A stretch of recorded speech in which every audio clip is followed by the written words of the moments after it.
Welcome back once again. I'm super excited to be here with Cody. He is actually my personal olive oil provider. He does all things olive oil. He is an olive oil nerd. I lovingly refer to him Yes. at the Olive Oil Taproom. And so we're going to talk today about all things olive oil. This is his passion. It's his family's business to actually provide high value olive oil. I'm here in the local Richmond area. Um, but the point is, like, why is olive oil such a big deal? I want to talk about the history of olive oil, where it comes from. He actually just got back from a trip. It was In Manassas? a Manassas, but you went overseas, or you going overseas? Yes, I Yeah, am. going on. I need to get on that trip overseas olive oil expedition.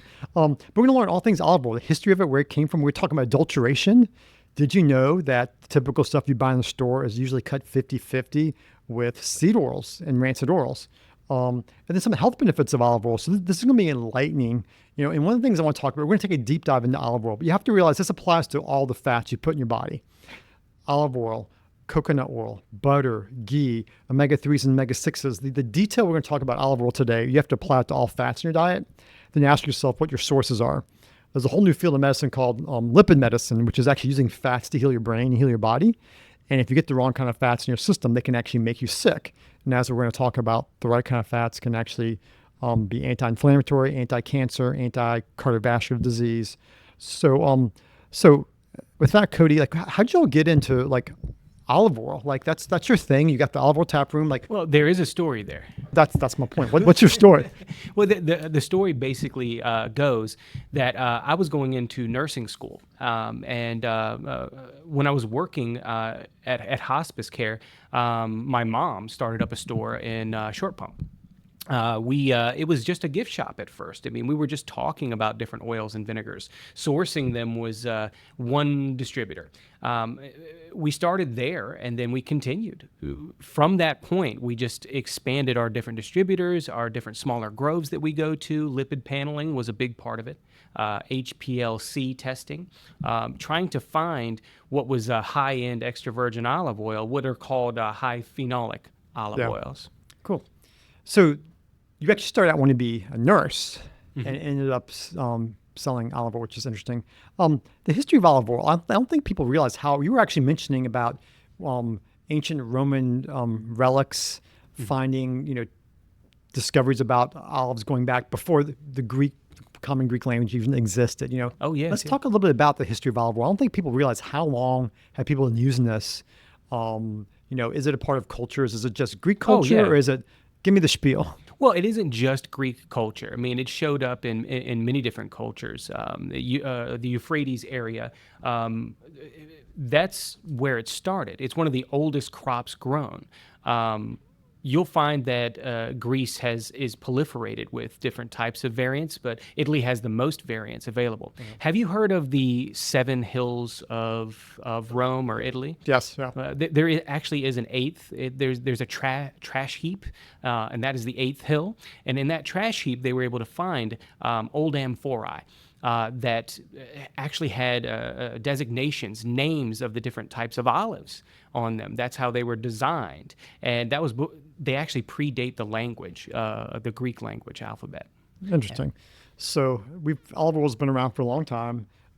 How important was it to ancient cultures? Because it's really interesting. Things like salt, for example, you're not worth your salt. Salt used to be money, right? Yes. Was olive oil ever used as a monetary form? Was it ever so important for a culture historically that literally cultures rose and fell? Oh, that's a myth. That's a total myth. Tell us Like about it. so, there's myths about it. Like Athena won the loyalty of Athens by gifting olive oil, and that's not exactly She true. didn't gift olive oil to. No, it's not exactly true. But it's a total myth about it. There's doctors from back in ancient times that they talk about Deocytes, Marcus Gaius Officius, the early celebrity chefs that were all in on extra virgin olive oil. There's actually a president that was in on extra virgin olive oil of the United States. Do you know perhaps? I don't know what you're talking about now. That would be Thomas Jefferson. Oh, He was a extreme fanatic of extra virgin olive oil, well, just olive oil in their terms. yeah. Back in the day for health benefit. I mean, it was known. It was a part of the culture that it was healthy, but it wasn't exact. It wasn't this yes or no. Was it ever considered medicinal in ancient cultures, either in Rome? Oh yes, yes, yeah, yeah. Specifically, Diocedes. I mean, he talked a lot in old scriptures and old notes about extra virgin olive oil for curing different bowel diseases or different things that were happening with the intestinal tract. I mean, using the extra virgin olive oil to stop stomach aches, inflammation in particular. That's what we believe he was talking about. Would they use them as a purgative, like drinking lots of olive oil to like flush out your bowels, or as like a Well, that wasn't exact. That wasn't exact in the notes. They're still very minimal. It wasn't exactly that they were looking at. What they saw was that the inflammation was reducing, and that was making the bowel condition better. Okay. Anything from an inflammation And standpoint. how are they looking at that? Because I know, like, one of the ways they used to diagnose diabetes back in the day was the urine was sweet. And you'd pee, and then ants would come and eat the urine as it dried up, and they're, oh, sweet urine. No. I mean, that's obviously a very extreme diabetic, but how are they looking at or measuring inflammation? Did it talk about that? Well, there's multiple tests that you can do to measure inflammation at a molecular level. Now that goes very deep into an expertise that I don't want to delve too far into to misspeak. But the inflammation is happening at a molecular level. They're seeing the reduction the exact same way that ibuprofen reacts. They were seeing exact no differences between the two. Inflammation was reducing overall, and they were able to actually write about it and have studies about it. That's in modern times, not in ancient Modern times. time, not ancient time. Ancient time, they had no way. But they knew that people were getting healthier. It was much more anecdotal back in the day, which is a little rough. It's more like you give it to little Bobby and he gets better versus dying, and they say Yeah. olive helped because he didn't die from the plague or whatever kind of thing. Well, yeah, and their diets were a main contributor to that. What they were eating were a main contributor. The Mediterranean diet is what is the healthiest diet, and it's been agreed upon in modern times, and it was agreed upon in ancient times as well. That Mediterranean diet was important. Eating the right types of fats is extremely important. Extra virgin olive oil was just a part of that. Nowadays, we're finding out that it's a larger part of that, a much larger part than I expected to learn.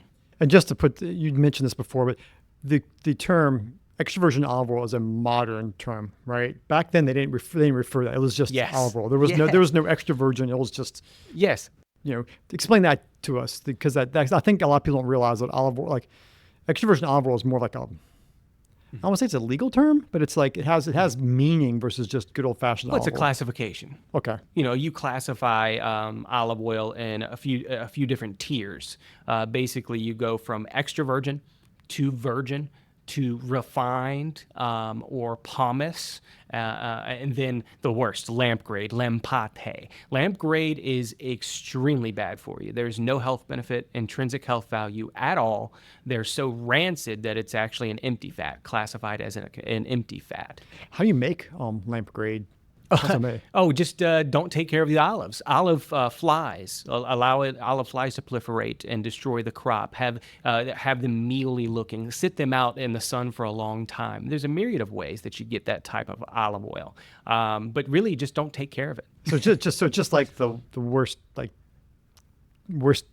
quality possible. There's Yes. not. And the refined. How's the refined olive oil? How's that made? Well, refined olive oils, they're gone through a chemical process. Okay, it's a chemical refinement. Okay. Yeah, so they'll chemically take out all the bad defects and then lengthen the lifetime of it that you can use it. But there's still no health benefits. Those refined oils they can be added. Other oils can be added to those refined oils. Or they refine them? Are they using like a hexane or a solvent in the refinement process? They are using a solvent. They are. Okay. A specific solvent. I don't have the name of it at this time. They are using solvents to refine them. That's what I've read in my notes. Okay, so they and the extra virgin olive oil. What? Tell us how that's made, because that's what everybody wants. Yes. It's the cloud. I like the really cloudy stuff. It makes me feel like it's even better. But what's the process of making extra virgin olive oil? Well, yeah, making extra virgin olive oil is it is a process, and 85 to 80, I believe 87%, I may be wrong there, of all the extra virgin olive oil made today is made with a malaxing process. But let's start at the start. Harvesting begins and the correct season by shaking the tree. You can shake the tree with a rake, little electric rake, and shake off the olives into a net. Hopefully you're catching it before they hit the ground. If they hit the ground, that's a bad practice. That's bruising done to crop. So you shake it off the tree. Sometimes a machine is used. That's the best way to do it. Sometimes they're hand-picked. That's the worst way to do it. Very hard, extremely hard. Once it gets off, it is you should crush within 8 hours from it being harvested. 8 hours, 6 hours, 2 hours is amazing and great and very hard to do. And if that harvesting time is really important, it's probably one of the most important facts. If you don't get those olives to the mill, if you do not crush them within time, they will oxidize. They will sit. They will grow old. There's a segue that I like to talk about. I mean, an example. Apples. There's variants of apples that die within 24 hours straight off the orchard or off the tree, and they die so fast that you have to use them now. There's a reason why you don't see these specific type of olives in the supermarket. They're not. They don't last. They die. And same thing with olives. They will die. They're not gonna. They don't keep for long periods of time until you cure them. So once they're off the tree, they must be put into the mill and must be into the malaxer soon. Going from there, if I can continue. Yeah, because I'm like, what's a malaxer? Tell me, what's the process? You shake them off, you get them on the net, you don't touch them or crush them or whatever. Yes. And then you take them to this place, then you malax them. So what does that mean? Sometimes you add a little bit, it goes up a conveyor belt where there's a little bit of water to clean them. So you run them through a little bit of water to clean them, and then the olives are tossed into a malaxer, which is basically a cylindrical tube with metal teeth. In that cylindrical tube, it is at a right rotational speed, so it's not too much heat added to the process. This is the big deal. Heat added to the process will degrade the polyphenol levels in your olive oil, the health benefits specifically. It can also make it go rancid much quicker. You don't want a lot of heat in this process. This is why they do it the malaxing way. These stainless steel malaxer big teeth tubes. Once it's malaxed in those tubes, it's this super thick slurry. And so a couple quick questions. So are there places that, because with expeller-pressed oils, for example, you actually will create pressure and actually burn the oil. You actually get smoke come off of it. In the olive oil process, if they malax it too fast, does it actually heat it to the point that the oil burns or smokes? Or how hot, if it's done the wrong way, how hot does it get? Well, it can get quite hot. I don't have the exact measurements, but you can burn that oil. You can't. You can get it hot enough. So it's almost like expeller press versus not. The malaxing process, if done right, you can actually burn the oil. Yes. Okay. And then are the seeds chopped up in this process? Or they are. The pits, the pits are. There's not many processes to remove those pits. That is extremely time consuming. So the pits, how they get removed is through centrifuge spinning. So once we're done with malaxing, it goes into a centrifuge where they spin the oil. Now, when they spin this oil, the middle of the bowl is open. There's a hole in the very middle. And on the edges, that's where the slurry, the pulp goes. And the clean, clear product goes straight down the middle. So that's how the centrifuge works. If that works in a way in your mind to visualize it. So that hole in the middle of the bowl. And then all the other pits, the slurry, the byproduct on the outside stays on the edges. And you're left with a cleaner, clearer product. Now, that's when we lead to the most controversial point. Okay. Filtration.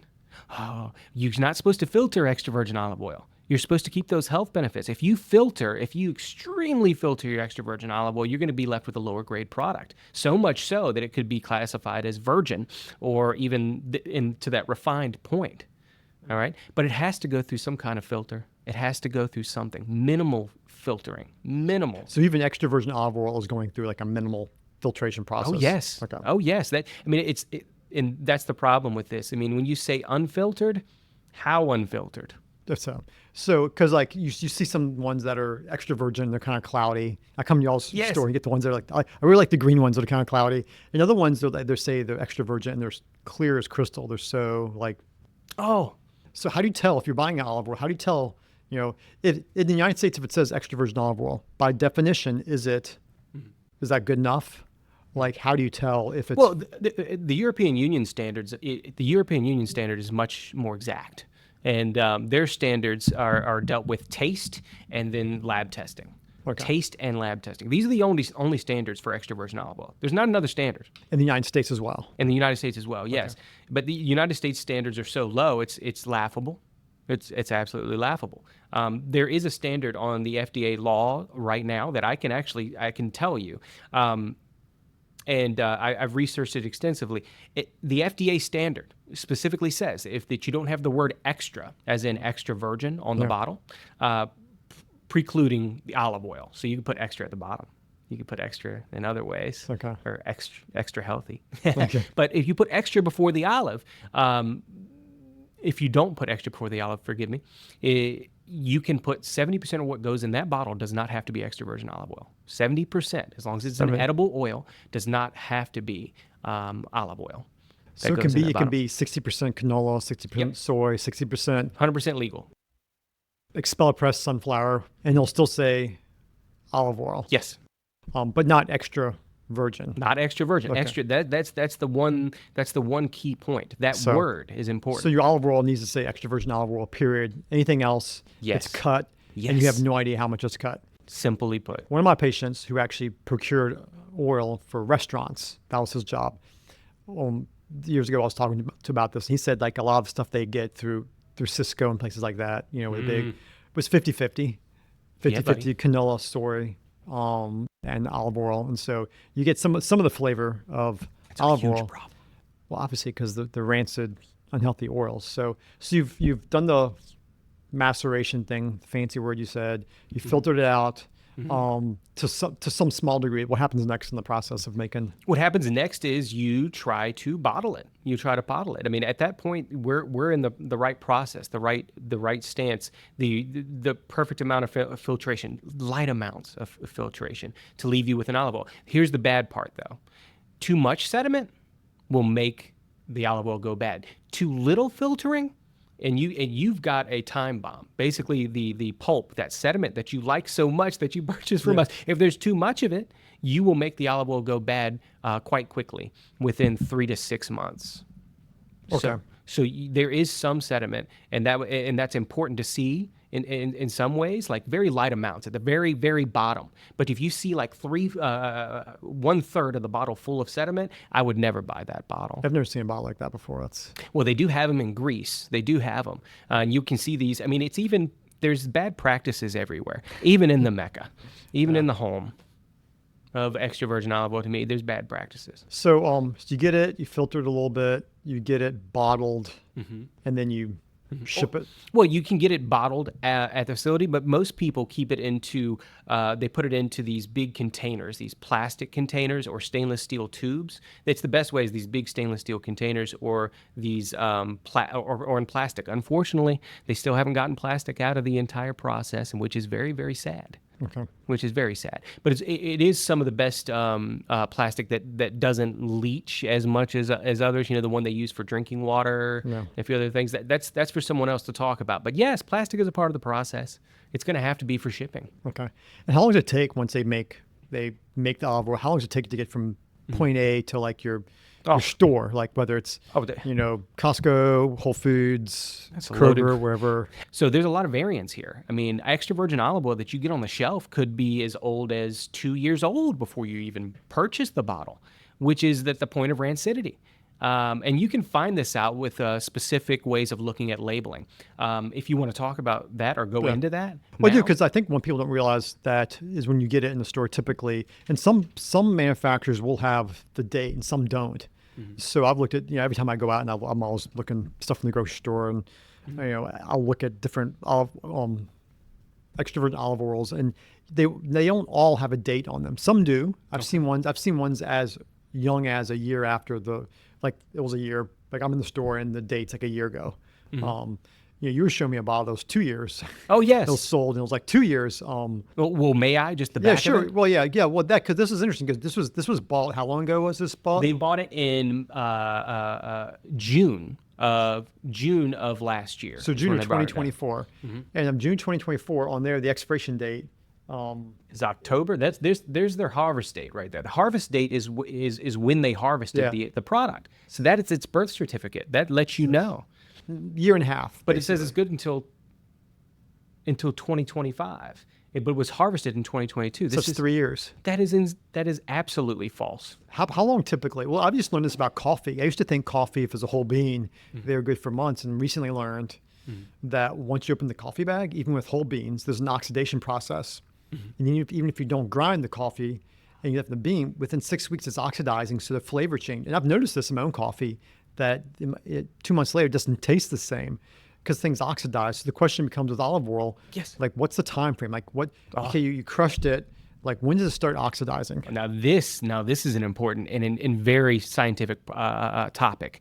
So, extra virgin olive oil oxidizes when it's open to the air. You want to leave it closed from and away from oxygen.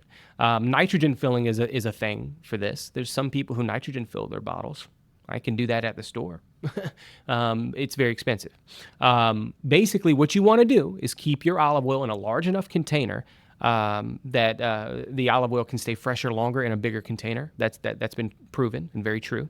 But you want to keep it away from extra oxygen. So keep it closed as much as possible. If your container is very large, as a liter, and it's down to about a half a liter, you might want to put it into a smaller container. Gotcha.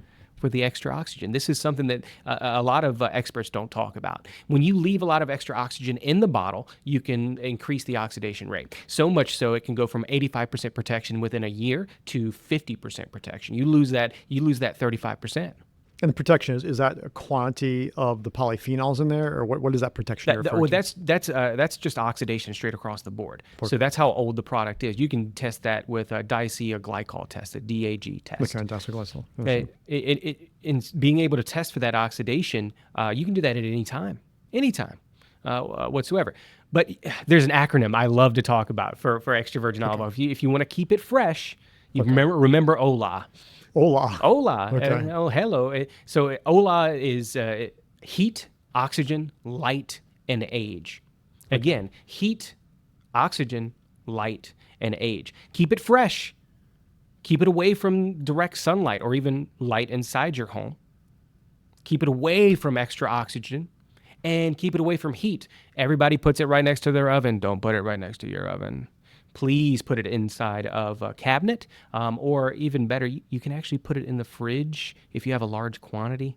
It will coagulate and thicken, but it will contain the polyphenols very long. This was something that I wanted to talk to you about, the health benefits. They've found that if you actually refrigerate extra virgin olive oil, you'll keep the efficacy for longer. The oxidation rates go down. But the olive oil will thicken to a point, and it's hard for you to unthicken it without adding heat to the process, right? So if you warm it back up to room temperature, it'll stay thick?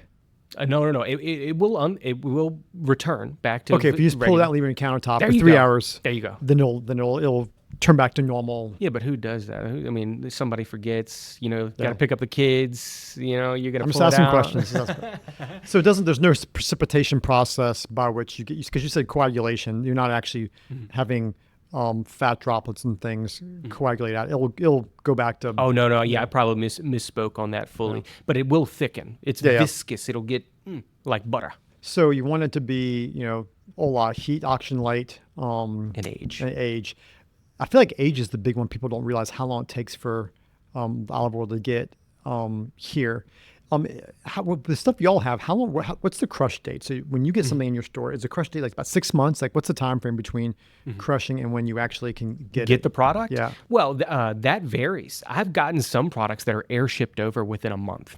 Oh, wow, really? Within a month. Yeah, but I've got one right now at the store right now. But there is... most of the olive oils that I get in the store, they're going to hit about the 3 month mark, 3 month mark before I see them from their crush. So usually January, they'll be crushed in October or September, and I'll get them in January. Is there a spring crush or just a fall crush? Of course there's a spring crush. Yes, we've talked. There is a spring crush, and that spring crush is the southern hemisphere.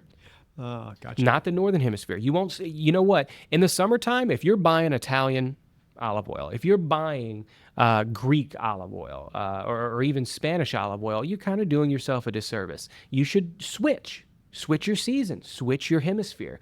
Chilean olive oil, there's some extremely cool things coming out of Chile. And Australia even. Australia actually won number 2 at the World Olive Oil Tasting Competition last year. Number 2. Australia. Yes. This is unheard of. Australia hadn't placed in the top 10 in ever, so far as I realized. So so this makes sense. Northern Hemisphere, which is going to be your European stuff, Europe basically. You want to get those after the fall crush, which is going to be our fall here in the United States. Yes. Versus, so you want to get, so if you're getting that in the summertime, Winter and spring. Winter and spring. And what are the countries right now? So you have Chile, you've got Australia. What are other countries that have In the Southern Hemisphere? Yeah, Southern Hemisphere. Well, South Africa. South Africa. It's a great place to get it from. But a lot of South American ones right now.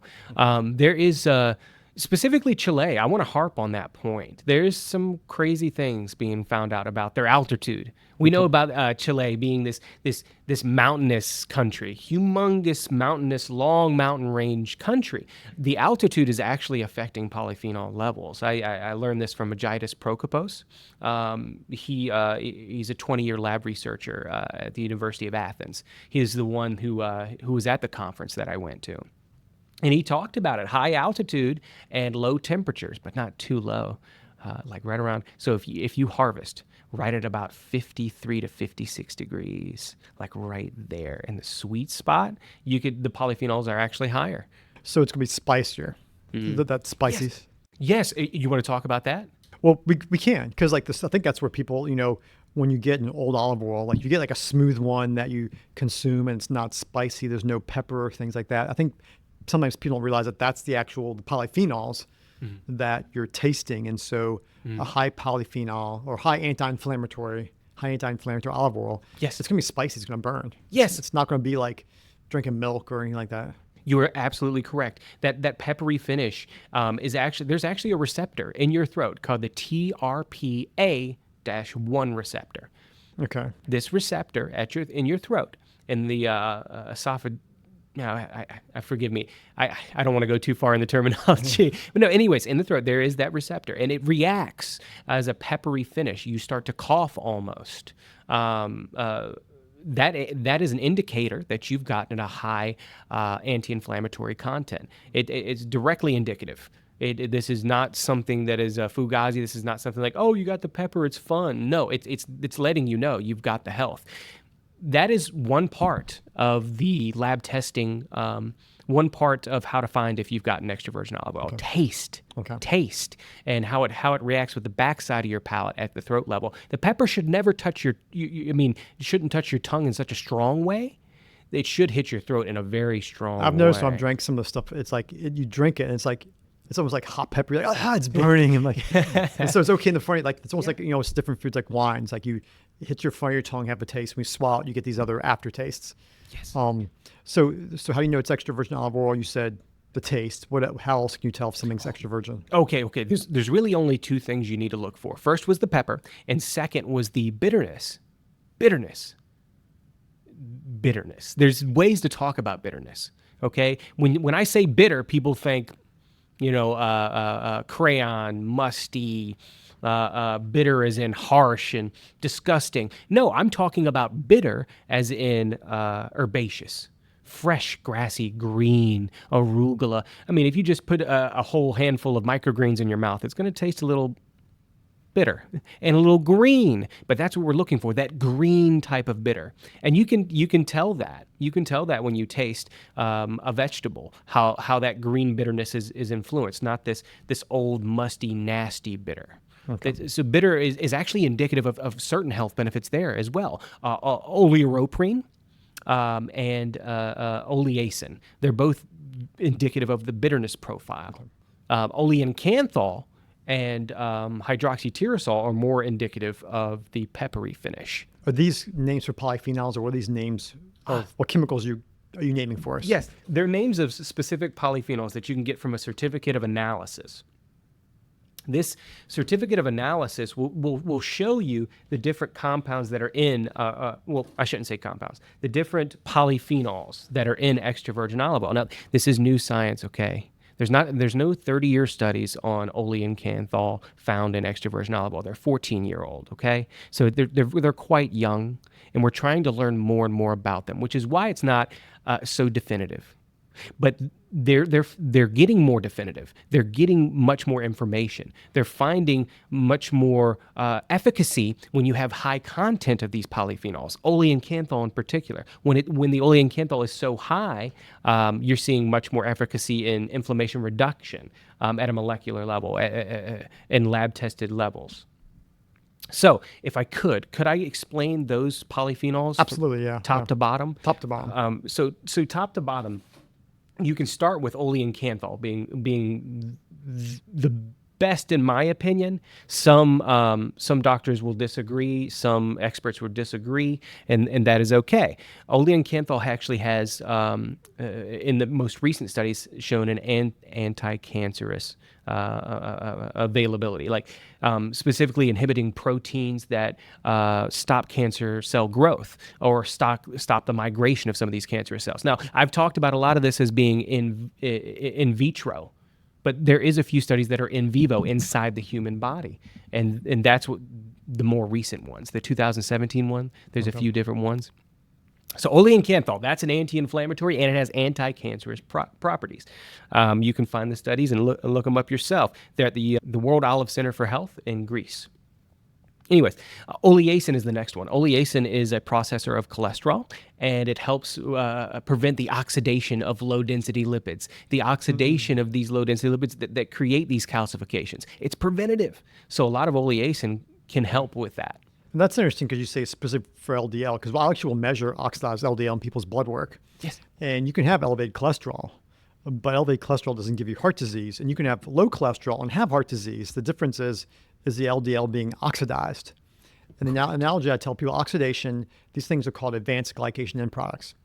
Ages is what we call them. So what are these ages? It's when you make your hamburger and you burn it, it gets really charred. Yes. That's an advanced glycation end product. When you make toast and you caramelize toast, it gets nice and toasty. That's hexacyclines. Are we talking about hexacyclines? No, we're talking about the caramelization process. So when the actual sugar molecules burn together in bread or in meat, the protein molecules do this, and so it's an oxidative process. And so to bring this home, your hemoglobin A1C, which is a marker for diabetics, is a oxidative thing. It's an advanced glycation end product. Yes. And so we use this in diabetics to say how bad your diabetes. We look at oxidation in your red blood cells from sugar, and that's what the hemoglobin A1C is. Yes. It's interesting that this is actually blocking oxidation, because ultimately oxidation is at the root cause for the damage in cells from diabetes or burning your meat to taste yummy, I know, or your toast. But it's interesting how like that oleocasin has, did I say it right? Oleasin. Oleasin actually helps block the oxidation of LDL, which is a primary driver for cardiovascular disease. It's kind of interesting. Well, it's something that I've read up on too. In my own layman's sense, I mean, I do read some of these studies, and that was specifically the problem. Exactly what you said, your expertise, and that's what oleasin helps with. Continuing though, there's ligdroside, aglycone. It's another anti-inflammatory. It's a very good anti-inflammatory, but not the best like oleancanthal. Moving on, oleoprotein. Oleoprotein has shown to be more cancer preventative than anything, as well as another anti-inflammatory. And then, my favorite one, and the one that I look for the most when I get my lab tested results, is hydroxytyrosol and its other tyrosol derivatives. If I can get a high content of hydroxytyrosol or its other derivatives, some of them are so small that they can pass the blood-brain barrier. They're very good at removing smaller plaques in the blood vessels of the brain. And this is a very difficult process. This is something that there's no invasive surgery in the world that's going to remove these plaques. You're just not. It's not possible. But being able to remove these plaques, soften these plaques, that's what hydroxytyrosol is a big one of. Are these in animal models, or what kind of studies have shown? There is multiple studies on the lab tested result here. They at the National They've been published by Magitis Prokopos and a few of his other. I can give you more of those here, if I can. All these people sound Greek. So are these like Greek course. researchers? Of course.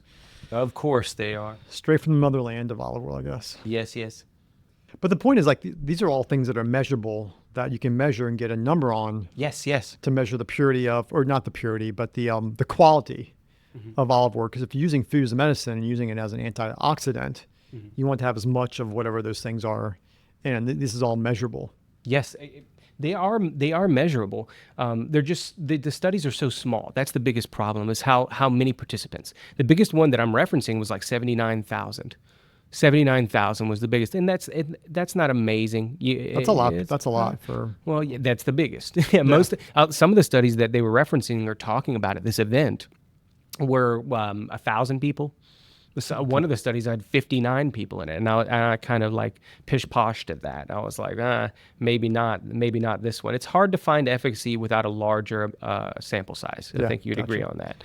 So what are some controversies? So we talked about olive oil, sourcing it, crushing it. What are some controversies? Because I feel like there was this thing maybe 20 years ago about the controversy of honey and how most of the honey in the world was coming from China, and they were actually taking high fructose corn syrup and mixing it with the honey. And then we stopped getting from there, and they started actually taking honey hives. They actually put high fructose corn syrup out in front of the bees, and they would, instead of flying around, they just go to the high fructose corn syrup and then make honey out of it. And so there's a lot of controversies when you're sourcing these things overseas, like things get adulterated. Is it really olive oil? So what are some of the educate us? I've got you. What are the controversies? So the controversies in extra virgin olive oil is that you expect to get 100% extra virgin olive oil in the bottle, and that's just not what's happening.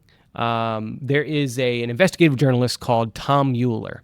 I want you to look up his book, Extra Virginity. It's been around for a decade or more. His book shows and details the mafia's hand in the proliferation of bad or seed cut extra virgin olive oil. It's been known that it's a thing that's been happening, and in 2019, I think about 79 people got arrested in Italy for this in particular. You can look up the cases yourself. About 79 people, 2019. And Extra Virginity, the expert, Tom Mueller, he was actually that investigative journalist. His family lived in Italy. Once he started doing this book, he literally left Italy afterwards because of death threats. It's quite scary. But at the same time, there's a simple way of thinking about it. Making money off of cutting extra virgin olive oil, it's billions of dollars, is much safer than doing it with drugs. And that's basically the whole premise. The whole premise is seed cutting extra virgin olive oils is a big business. So are there any other controversies with chemicals in olive oil or pesticides or arsenic? Oh, pesticides are proliferated, just like in a lot of foods. It's going to happen. Maybe not so in Spain or Greece with their higher standards. That's when you want to go towards the organic certification. If you can find a good organic certification, they can exclude pesticides. They can tell you, hey, we did not use these. We used natural processes. We included ladybugs or another type of insect that destroyed the olive fly population. Things like this is what's going to happen with a better certification. Or more trust in your grove. If you live next to the grove and you know the farmer, you can see what their processes are. What kind of chemicals do they use? I know, for example, with apples back 100 years, they would use mercurial arsenate, which is basically mercury and arsenic kind of put together as an antifungal and a pesticide. What kind of things do they use? And they still, with grapes, actually use certain amounts of that as well. Even today, what are the chemicals they use typically to prevent molding or pesticides? Well, the classics ones that you mentioned. I can't name any offhand of specific pesticides that they would use, but it's the classics that you just mentioned. That's not a part of my expertise on the pesticides that they use, but I know the processes they use to keep the olives in a good condition. Like I said, introducing those insects, using wastewater from the facility, the olive wastewater to increase nutrient in the area. Treating the trees by, if there's a cold, if there's a freeze, if you know it's going to freeze right before you're about to harvest, you can actually fully freeze your trees with water. If there's a freeze at night, you can encase the tree in ice and give you an extra few weeks for that weather to leave. And that's another way they do it. But I don't know the actual specific pesticides that they're going to be using. Question. But something you said just brought something to my mind. What do they do with the leftover pulp? So after they spin it down, what happens to that? Well, yeah, sometimes it's thrown out. Sometimes it's used in feed, like animal feed. But they're finding that this wastewater, this pulp is. So when you say wastewater, that's the same thing as this pulp stuff. Yes, I mean, it's part of the waste. It's not very. I mean, there's nutrition parts in there, but it's actually pretty not very edible. Yeah. It's much harder for you to process it, and it's going to make any olive oil that you include with it go bad. It'll go bad pretty quick itself. So, in turn, what you do is you take that waste and you use it all over the grove as a nutrient, as a part of the topsoil. Gotcha. For the Almost like a composting kind of thing. Is that a common practice, or only certain places do that? It's not a common practice. It's not. I learned about this from, I'm going to plug another grove here, Tropiqual in Andalusia in Spain, in the southeastern part, Lucia and Albert. The grove owners have started to do these processes, and they come out with some excellent extra virgin olive oil, so high in their polyphenols compared to their neighbors. That's the thing. When you have a sample size there, 100-year-old trees, same types of trees, same types of harvesting that's been done for 100 years. Sometimes the same burlap sacks, which is bad. You can see that there's something else going on. The introduction of a better nutrient, a more natural nutrient, and nothing pesticide wise used for their groves. So you've got to find the groves that are going to take care of their product, do these new processes. I know specifically they told me they were burning trees, old trees. Look, some of these olive trees die. Okay, they don't live forever as you would think. Some of them do. Some of them live hundreds of years and produce, and those are the good ones. Those are the really healthy trees. But some of them die. And what do you do with the rest of the wood? Some people turn it into a wood spoon. Some people turn it into a little bowl, a little salt cellar. Sometimes they smoke meat with it, just like we would with our hickory. But if you can take and burn the tree, and create more carbon-rich soil, a better topsoil, that's what they're doing. So they're burning it down and taking that and putting it back out Yes. yeah. Yes. Well, it's kind of interesting because with one of the things that trees do is their roots go deep down the soil, and because there's certain bacteria and yeast actually live in the soil, will actually create this acid, fulvic and humic acids that actually have large amounts of trace and rare earth minerals, and then the trees actually put that into the roots, and it actually goes up, the xylem phloem goes up, and it eventually goes in the leaves. And so one of the things that trees do naturally is take deep minerals and put it on the topsoil. Yes. And so it's interesting how you actually get these things get in the wood. And one of the things I do on my farm actually is I'll take it, when I burn stuff in the fireplace, I take it and use it as basically a way to boost the mineral content in my soil. Oh. So it's an old trick. I mean, there's some interesting stuff they actually made in Brazil. We don't know how they did it. They found these areas where the whatever ancient civilization was there before before Brazil got colonized. They actually figured out how to make soil, and they're burning something. We haven't figured out the magic sauce yet. Oh. But they actually now are mining that and using that as like one of the best fertilizers. It's crazy. But these people millennia ago figured out how to make soil by burning something, and there's some way they did it. We just don't know what it is, and it was unique to the Amazon river basin. So I hear people doing that. As far as I'm like, well, this is an ancient concept. It's not new or novel. It's been, at least some cultures, it's been around for quite some time. Well, in particular for olive orchards, look, they're called olive groves, but they should be called orchards because it's trees, by the way. Anyways, but the type of soil is what's just as interesting from what you're talking about, pulling those nutrients up. Well, there's a problem with olive trees in the soil they grow in. They use a sandy loam. So it's a very sandy mixture at the bottom. It's hard for them to get nutrients. It's very hard because of that sandy. How deep do the roots go for an olive tree? I mean, a few feet. It doesn't really go so deep. They spread wide.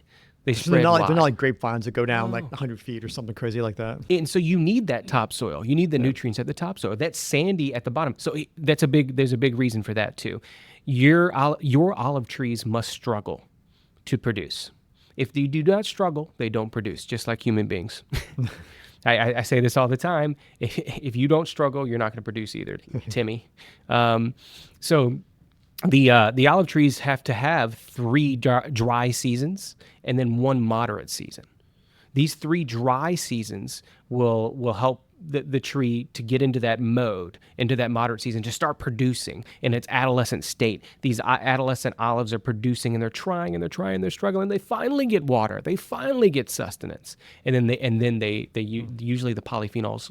Is that a cycle? Like, skyrocket. will you have like 4 or 5 year cycles where you have dry seasons and wet seasons, and then the olive oil is different during the wet seasons, like better versus the. Yes, exactly. Like right now, Spain has gone through 5 years of droughts and heat. All right. But now I've been doing this for about 14 years. Before that, Spain had bumper crops for years in a row.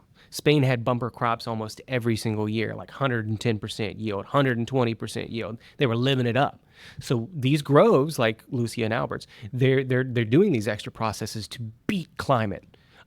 Speaking of which, if I could, the biggest indication that you're going to get a high polyphenolated extra virgin olive oil are just three things. Three things: the type of olive, the soil, and the climate. This is what you've got. All right. You look after these three things, you can try to get a high polyphenolated extra virgin olive oil. These are the three most important things. Now there's subsets to that, of course. I could A, B, C in all these, but the type of olive, and they're finding there's certain types of olives that have high polyphenols in specifics. Koroniki in particular, the Koroniki.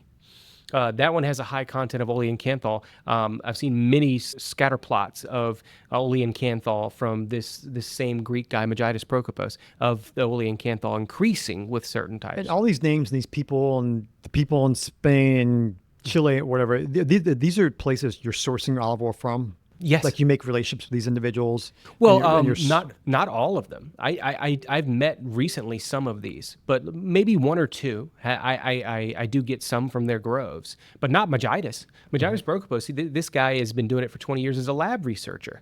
He doesn't have his own grove. He's not hawking his own stuff. He's literally doing this for the love of the game. the love of the olive oil. So I think olive oil is interesting because there's a lot of interesting data using it for cardiovascular protection. Polyphenols, which are one of the things we've learned about gut health, is you need the P's, your probiotics, prebiotics, and postbiotics, and your probiotics are the bacteria that make all these good things for your health.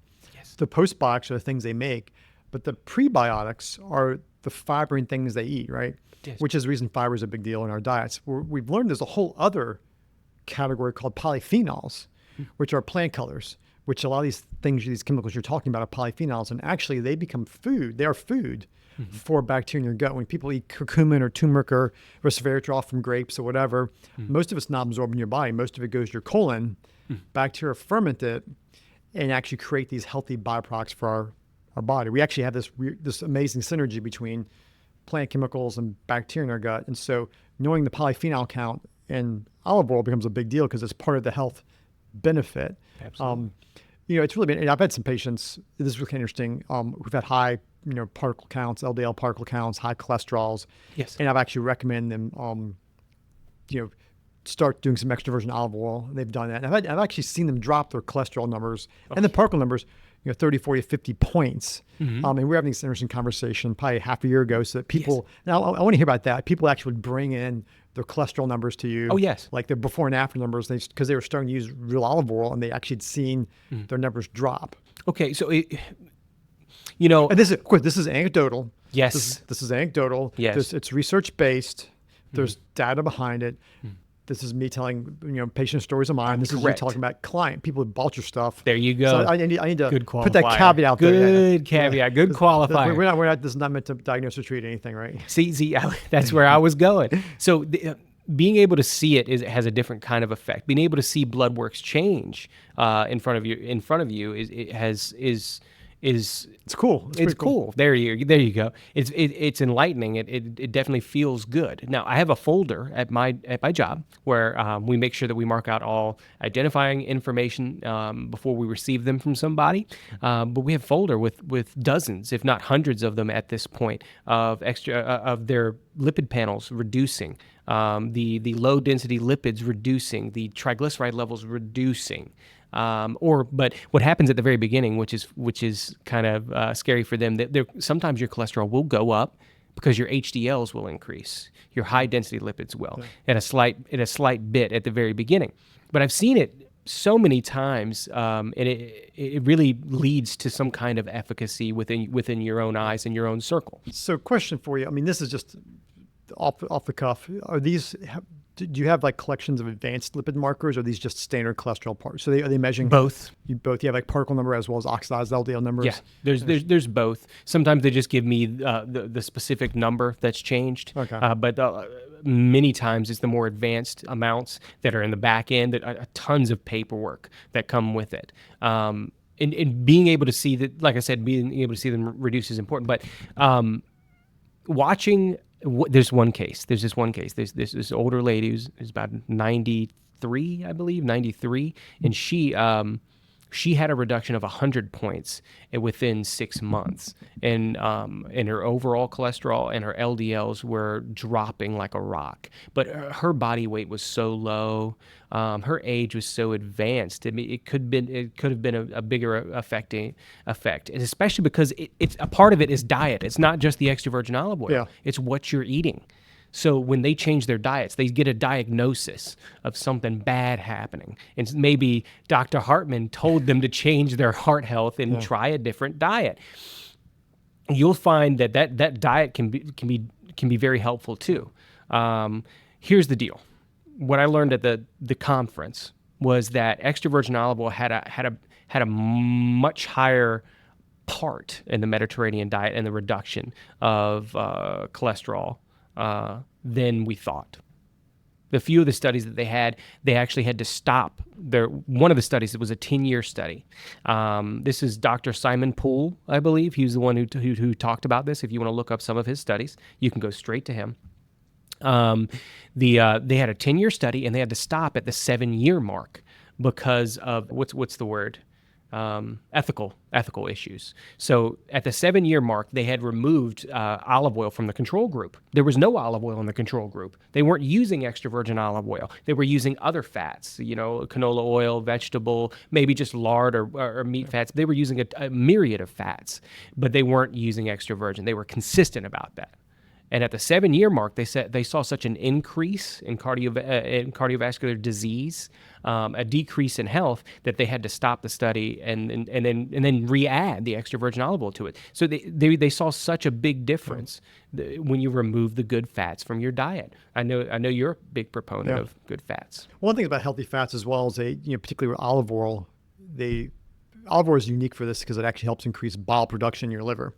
And so it actually helps almost like flush your liver out a little bit, which is a big part of your gut health. So this is really, really interesting. I think, my point of wanting to talk to you and share some of this information with my audience is just, olive oil is one of many oils. I mean, I cook with it all the time. It's great,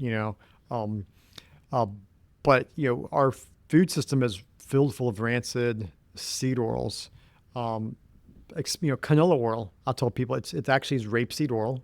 Mm-hmm. And it was used as an engine oil in the late 1800s. But who wants and this? You can't make this stuff up. It's I don't need to make stuff up because real life is crazy enough, right? Exactly. But it's like, and they and who's going to use rapeseed oil? Like, hey honey, I brought some rapeseed. No. So and most of it at that point in time was coming from Canada, so Canadian oil, canola oil. That's where the name comes from. But rapeseed oil smells horrible. Oh, yeah. It's unpalatable. So they started using solvents to deodorize it. I did not know this. Deodorize it. Yeah, to deodorize it. So when you get your canola oil, yes, it's actually gone through a solvent deodorization process to not stink and smell. And then here you go. And by the way, it's a seed oil that's been expelled pressed, so it's burnt, right? Yeah. And then we're like, okay, this is not healthy. And like every single solitary oil, whether it's canola, soy, you can take healthy sunflower oil. And you can make it either genetically modified, which means in the United States, we'll be putting lots of glyphosate around. Most of the world, at least here, most of the world's sunflower oil, before the war was coming from Ukraine, actually. A huge portion of American sunflower seeds was coming from there.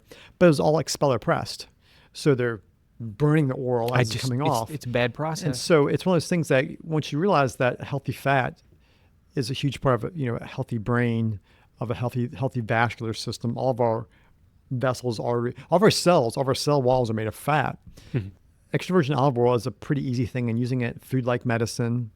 You can cook with it. You can. One thing we mentioned before is Yes, we mentioned yes. oral pulling, and I have a lot of patients who have oral health issues. Your oral, there's a thing called the leaky mouth. You have leaky gut, leaky brain, leaky mouth, and yes. you can actually get overgrowth of bacteria in your mouth. And now we're seeing an association between dysbiosis or bad bacteria in your mouth and cardiovascular disease. Yes, yes. And one of the ways you can actually change the bacteria makeup with your mouth is by oral pulling, which is just putting oil in your mouth, Yes. swishing for 5 minutes. And it basically, what is soap? Soap is saponified fat. What does soap do? It dissolves cell membranes, virus membranes, bacteria. So that's the reason soap is so amazing, because it's basically this saponified fat. You can kind of do that in your mouth with olive oil or coconut oil, the two oils I usually recommend. And personally, when I do it, my teeth feel so smooth. Oh yeah, after doing it, extremely smooth. It's a little wild afterwards. It's almost like you washed your teeth. Yes, and you kind of did in a way. With soap Yeah. that you made in your mouth while you're But swishing around. if you take my healthiest olive oil that we have and then pull with it, I will be very sad. Put it in your body. Use it in your body. Use a lower grade for pulling. It works just as well. A little bit lower grade. Just a little grade. bit. Yeah. It can be healthy, but not the healthiest. Not the really good stuff. I know you want. Yeah, I take buy your stuff and make some salad dressing. I always have basically a quart, right? Yeah, a quart of salad dressing on my countertop, and my kids and family use for salads and stuff. And I actually bought and made it once, and no one used it because it was so spicy. So I had to sneak it in, cooking on vegetables and stuff like that. But it was to put it in, because I usually use like 4 tablespoons of salad dressing. So I'm getting a lot of. It can be olive oil. quite abrasive. The first time you try a really healthy one, it just has a power to it. It's got a kick. It's got a little bit of kick. I have one patient. He just swallows it. He's one of the people that dropped his cholesterol like 30 or 40 points, but he just does shots and swallows it. And Well, can we talk about that? Can we talk about how much you should be using? sure, how much? I have some thoughts about that. But what are your thoughts? What information you have about What I've read and what I learned from this most recent conference was at least 50 milliliters of high polyphenol. that? At least. 50 milliliters, which is like 3.5 tablespoons, or a little over 3.5 tablespoons. What is it? It's like 6 30 milliliters in a tablespoon. So that's 15. Yeah, 15. well, 15. Sorry, that's right. 15. 15. Yeah. So it's right up there. But if you get, that's what most of the recent studies, like a lot of the recent studies, at least 50 milliliters is what they're using. They're not using just 15. They're not using just 1 tablespoon. I know I had a customer come in today talking about you, and they say at least 2 tablespoons, at least. I'd say 2 to 4. Two's for a lot of people, that's a starting point. But you want to shoot if you're using it medicinally. Yes. For like as a drug, food as a drug, you're shooting for 3 or 4 tablespoons a day. And that's There it the is. number I tell people. And a lot of that number comes from some Mark Houston's work. He's runs the St. Thomas, the hypertensive clinic at Vanderbilt. Yes. He actually wrote the textbook of vascular biology. And so that information that I quote people is from his work at Vanderbilt. So What's his name again? Mark Houston. He's got a book. I love the book with a bad title. It's "What Your Doctor Won't Tell You About Heart Disease." I don't like this. I don't like this books That's like so good. I don't like the books like "What Your Doctor Won't Tell You" because I'm telling people this stuff. Yeah. But he You're the exception. yeah, I appreciate that. But it's an interesting book. It talks about all the causes for heart disease, and one of his big proponents, the way he treats people with food is, and he's used supplements and other things, but is polyphenols, and his source is. He recommends is a really good, high quality extra virgin olive oil, which food is medicine. So, We like great conversation. I love our conversation. The gist is we need to use food as a drug. Yes. And one of the many ways you can use it, sourcing food locally from your local farmers markets, using, seasonally appropriate foods, and using healthy fats, and olive oil is a relatively easy to procure. It's easier to get the bad stuff. Oh yeah. It's easy to get the bad stuff. But every place I've traveled, there's always been some. It's strange enough. I found there's always at least 1 or 2 businesses locally who are sourcing it the right way and getting it. There's a few hundred, maybe about 500 now in the U.S. In the U.S. Okay, so odds are locally where people live, there's some source they can find. Well, the how, yes, that's what you should be doing. Look, if we're going to talk about the how of sourcing your olive oil, there's maybe 1 or 2 brands. I don't want to bring them up because I don't want to give them too much headway. especially if they start seed cutting or whatever. What you want to do is look a local tasting room for extra virgin olive oil. Talk to them about the health benefits in olive oil. You can find the people who are really into it and who take care of their products. They'll give you lipid panels. They'll give you oxidation rates. They'll put them on a label for you. Polyphenol levels are the biggest. If you can find a polyphenol level on your bottle of extra virgin olive oil or in the nomenclature in their store, I want you to go with them. Hands down over anybody else. That's just, it's going to be a better product. Yeah. Yeah. So cool. So if people want to know more about you, what you do, your store, your business, where can people find more information about you? Well, you can find more information about me on Facebook, on the web at theoliveoiltaproom.com, oliveoiltaproom.com, I believe. You can find us on Instagram. You can find us on many different platforms. But we have a brick and mortar that in the Chesterfield, Midlothian area. That brick and mortar has been there for 14 years. It's our bread and butter. It's where people come to see us. You can order online from us. I'll ship it out to you all over the U.S. But I really want you to come see us. So you can actually ship it across the country? I can do it. Oh, cool. So you can ship those big, I get the big growlers. Yeah, I can do it. You can ship that. You wrap it up, make sure it doesn't break. Or anything So like that. difficult. I put it in a box that's like half my height, but I do make sure that bottle gets there, the growler gets there on time. I sent 5 bottles to a nursing home one time, and in a box that was about 3/4 my height. And the drop off and pickup I know was a little crazy. Probably I put so much packaging in those boxes to make sure that it's taken care of. Because it breaks, it's a lot of money to break. Yeah. It's horrible, especially if it's a really healthy one. Yeah. I've had people drop bottles leaving the store, and you know how sad that is. Oh my gosh! I've had people gift bottles that their friends throw away. Oh, it's so peppery. I don't like it. Sounds like my family.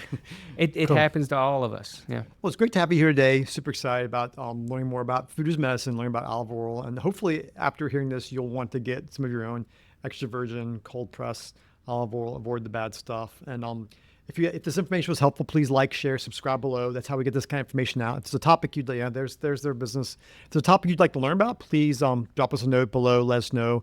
We're trying to educate everybody ultimately so you can be the ultimate version of you can be. And otherwise, take care, and we'll talk to y'all soon.